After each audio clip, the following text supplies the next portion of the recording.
సర్వేభ్యః నమస్కారः. వేదవాణి కార్యక్రమానికి స్వాగతం, సుస్వాగతం.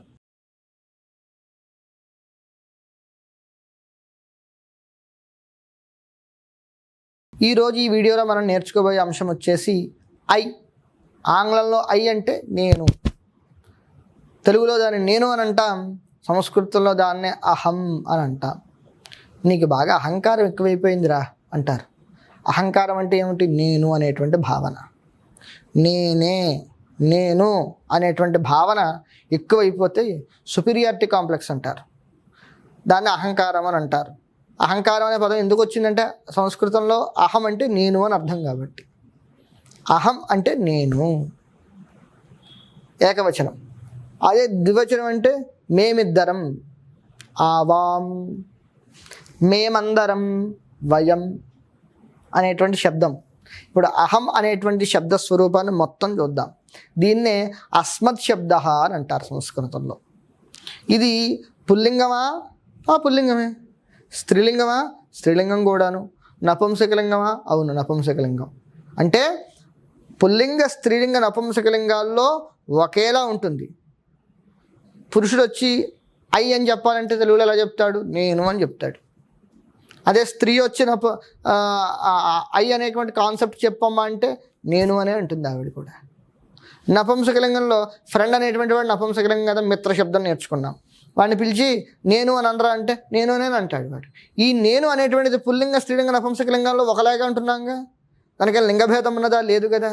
కాబట్టి లింగభేదము లేనటువంటి మూడు లింగాల్లోనూ సమానమైనటువంటి అస్మత్ శబ్దాన్ని ఇప్పుడు మనం నేర్చుకుంటున్నాం. అస్మత్ శబ్దం, అస్మత్ శబ్దానికి నేను లేదా మేము అని అంటాం. నేను అంటే ఏకవచనం, మేము అంటే బహువచనం. అహం, నేను. ముందు శబ్దం ఎలా ఉంటుందో చెప్తాను, ఎందుకంటే ఈ శబ్దం కొద్దిగా మీకు ఎక్స్ప్లెయిన్ చేయాలి నేను. సో ప్రతి పదం ఎక్స్ప్లెయిన్ చేస్తాను. అహం, నేను, ఆవాం, మేమిద్దరం, వయం, మేమందరం, మాం, నన్ను, ఆవాం, మా ఇద్దరిని, అస్మాన్, మా అందరినీ, మయా, నాతో లేదా నా చేత, ఆవాభ్యాం, మా ఇద్దరితో, అస్మాభిః, మా అందరితో, మహ్యం, నాకు, ఆవాభ్యాం, మా ఇద్దరుకు, అస్మభ్యం, మా అందరకు. అస్మాభ్యం అని పడింది, అస్మభ్యం. మత్, నా నుండి, ఆవాభ్యాం, మా ఇద్దరు నుండి, అస్మత్, మా అందరి నుండి. అస్మాత్ కదా, అస్మత్. మమ, నా యొక్క, ఆవయోహో, మనిద్దరి యొక్క, అస్మాకం, మనందరి యొక్క, మయి, నా యందు, ఆవయోహో, మా ఇద్దరి యందు, అస్మాసు, మా అందరి యందు. ఇది అహం అనేటువంటి శబ్దస్వరూపం. దీనికి నిలువుగా ఒక వరుస చదువుకొని తర్వాత దీన్ని మొత్తం అభ్యాసం చేసేటువంటి ఒక ప్రక్రియ కూడా ఉంది. అంటే ముందు ప్రథమ విభక్తి నుంచి సప్తమ విభక్తి వరకు ఏకవచనాలు మాత్రమే కంఠస్థం చేస్తారు, చేసిన తర్వాత ఈ రెండింటిని కంఠస్థం చేస్తారు కొంతమంది. ఆ విధానం ఉంది. లేదు మేము మన విధానంలోనే వెళ్ళిపోతామండి, ఇలా నిలువుగా చదువుకుంటూ వెళ్ళిపోతామంటే అది కూడా ఈజీయే. నేను రెండు పాఠాలు చెప్తాను ఈ శబ్దానికి. ఇప్పుడు మొదటి పాఠం చెప్తాను, అంటే ముందు ఇది ఒకటి నేర్చుకుని తర్వాత ఇవి నేర్చుకోవటం అనే ప్రక్రియ చెప్తాను. అంటే దీనికి ఏం చిన్న టెక్నిక్. అహం, మాం, మయా, మహ్యం. ఒకసారే చెప్పాలి. అహం, మాం, మయా, మహ్యం. దీని అంతటినీ ఒక వాక్యంగా అహం, మాం, మయా, మహ్యం. రెండేసార్లు చెప్పండి. అహం, మాం, మయా, మహ్యం.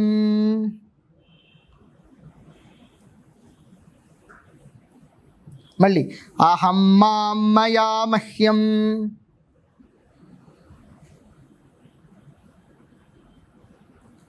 మత్, మమ, మయి, మత్, మమ, మయి.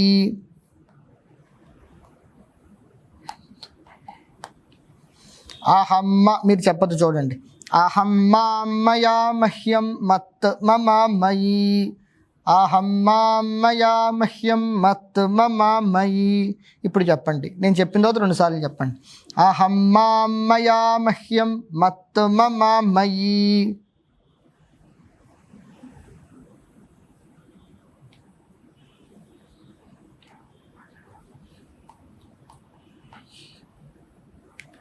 అహం మాం మయా మహ్యం మత్ మమ మయి, అహం మాం మయా మహ్యం మత్ మమ మయి.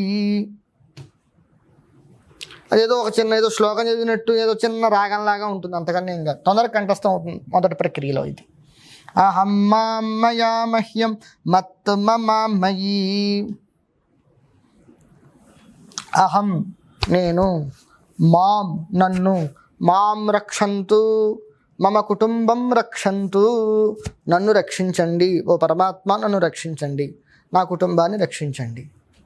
మయా నా చేత, మయా నా చేత, మహ్యం నాకు, నాకు మహ్యం, మహ్యం ప్రియం ప్రయచ్ఛ, వినా వెంకటేశం ననాథో ననాథ సదా వెంకటేశం స్మరామి స్మరామి, హరే వెంకటేశ ప్రసీద ప్రసీద, ప్రియం వెంకటేశ ప్రయచ్ఛ ప్రయచ్ఛ, ఓ వెంకటేశ ప్రియం మంచిదాన్ని నాకు వసగు, నాకు వసగు. ఎవరికి వసగాలి? నాకు వసగాలి. ఆ నాకు అనే పదం శ్లోకంలో లేకపోవచ్చు, కానీ అంతరార్థంగా లోపల ఉన్న పదం ఏమిటి? మహ్యం, నాకు ప్రయచ్ఛ, ఇవ్వు ఇవ్వు, ప్రియం వెంకటేశ ప్రయచ్ఛ ప్రయచ్ఛ, మహ్యం ప్రయచ్ఛ, నాకు వసగు, నాకు వసగు దాన్ని నాకు ఇవ్వు అని అర్థం. మహ్యం అంటే నాకు, మత్ నా నుండి, నా నుండి ఏమైనా స్వీకరించు, మత్ ధనం స్వీకరోతు, నా నుండి ధనం స్వీకరించు. మత్ మమ నా యొక్క, ఇది అందరికీ తెలుసు, సంస్కృతంలో వచ్చినా రాకపోయినా ఈ ఒక్క పదం అందరికీ తెలుసు. గుడిలోకి వెళ్ళినట్టు మమ అనుకోమంటారు మనం. మమ అంటే నా యొక్క అని అర్థం. నా యొక్క, నాకు, మమ కుటుంబం నా యొక్క కుటుంబం, మమ దేశ నా దేశము, మమ ధర్మ నా ధర్మము, మమ నా నా యొక్క, మయి నా యందు, మయి మేధాం మయి ప్రజాం మయి అగ్నిస్తేజో దధాతు, నా యందు, మయి అంటే నా యందు, నా యందు శక్తి ఉన్నది. మయి శక్తి అస్తి, నా యందు శక్తి ఉన్నది, నాలో శక్తి ఉన్నది. యందు అన్న లో అన్న ఒకటే. నా పైన విశ్వాసం లేదా? మయి విశ్వాస నాస్తివా, నా యందు విశ్వాసము లేదా? కాబట్టి ఇవన్నీ ఏకవచనాలు. అంటే ఐ అనేదానికి ఇవన్నీ, వి బోత్ అన్నదానికి ఇదంతా, వి ఆల్ అన్నదానికి మొత్తం ఇదంతా. కాబట్టి ముందు ఇది కంఠస్థం చేసి తర్వాత ఇది కంఠస్థం చేయటం, నార్మల్గా కంఠస్థం చేయటం అనేది ఒక ప్రక్రియ ఉన్నది.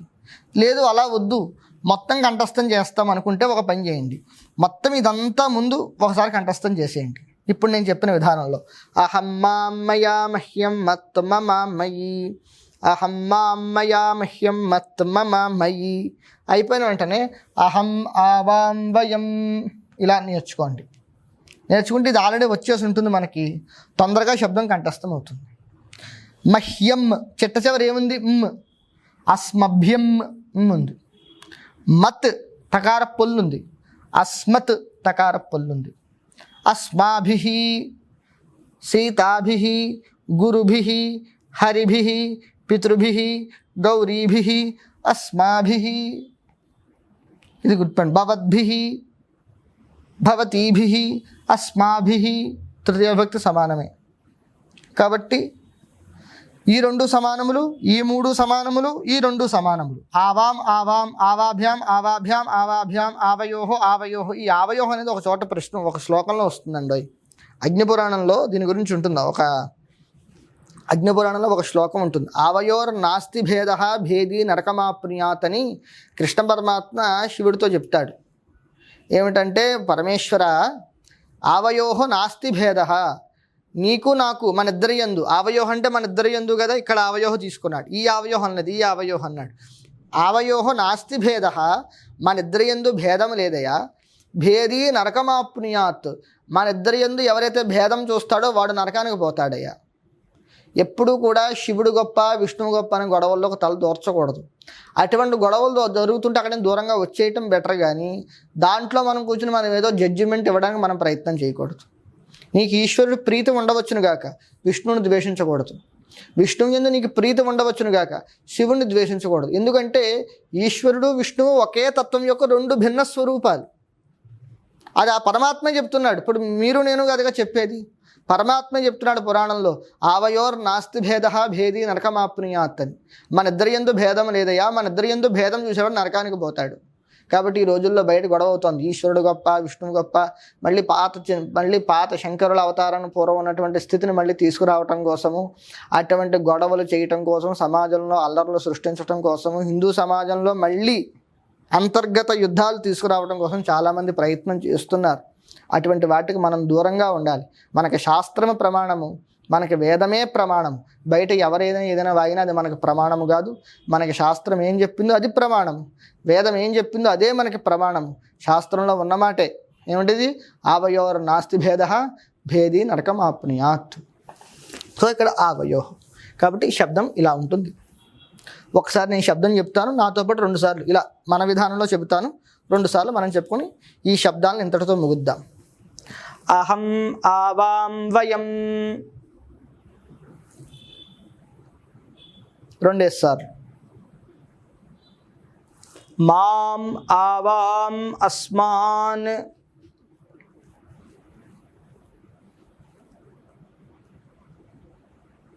మయా ఆవాభ్యాం అస్మాభిః,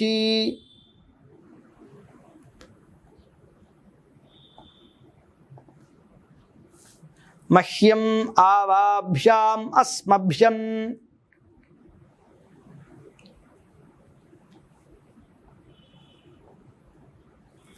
మత్ ఆవాభ్యాం అస్మత్,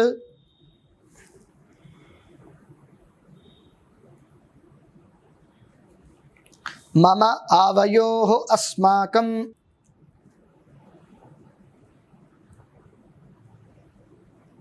మయి ఆవయోః అస్మాసు,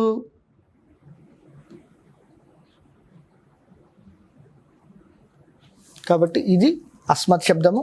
ఇది కంఠస్థం చేస్తే మనకి శబ్దాలు అనేవి పూర్తవుతాయి. ఇప్పటి వరకు జరిగిన వీడియోలన్నీ శబ్దాల మీద జరిగాయి.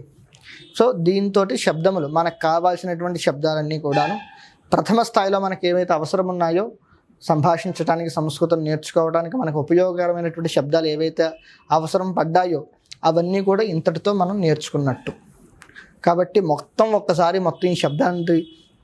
ఈ శబ్దాలన్నింటినీ కూడా మీరు చదవండి, కంఠస్థం చేయండి, పుస్తకంలో రాసి ఉంచుకోండి. తదుపరి వీడియోల్లో మనం క్రియాపదాలు చూస్తాం.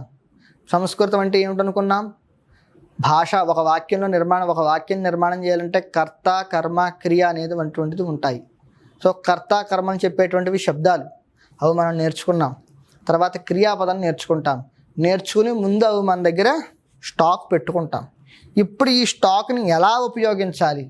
శబ్దం నేర్చుకున్నారు సరే, ఈ శబ్దాలను ఎలా ఉపయోగించాలి, ఎలా మొత్తం వాక్యాన్ని నిర్మాణం చేయాలనే విషయాలు క్రియాపద పాఠం అయిన తర్వాత మనం మెయిన్ పాఠాల్లోకి వెళ్ళినప్పుడు మనం నేర్చుకుంటాం. ఇంతటితోటి ఈ శబ్దాలన్నీ పూర్తయ్యాయి. కాబట్టి మరొకసారి చెబుతున్నా, వీడియోలన్నీ చూడండి. ఎవరైనా ఒక్క వీడియో మిస్ అయినా ఇబ్బంది అవుతుంది. మొత్తం ఇప్పటి వరకు జరిగిన వీడియోలన్నీ స్కిప్ కొట్టద్దు, 2x స్పీడ్లో పెట్టి కొట్టుకుంటూ వెళ్ళిపోవద్దు. నెమ్మదిగానే మొత్తం నేర్చుకోవాలి. మీరు 2x స్పీడ్లో కొట్టుకుంటూ వెళ్ళిపోయారు అనుకోండి, ఆ మధ్యలో ఏదైనా మంచి ఇంపార్టెంట్ విషయం చెప్పుండొచ్చు నేను, అది మీరు మిస్ అవుతారు. కాబట్టి ఎట్టి పరిస్థితుల్లో మీరు 2x స్పీడ్లో పెట్టుకుని వెళ్ళొద్దు. వీడియో సహజ సిద్ధమైనటువంటి స్పీడ్ ఏదైతే ఉందో ఆ స్పీడ్లోనే దాన్ని ప్లే చేసుకుంటూ రాసుకుని శబ్దము దాన్ని కంఠస్థం చేయండి. జైతు సంస్కృతం, జైతు భారతం.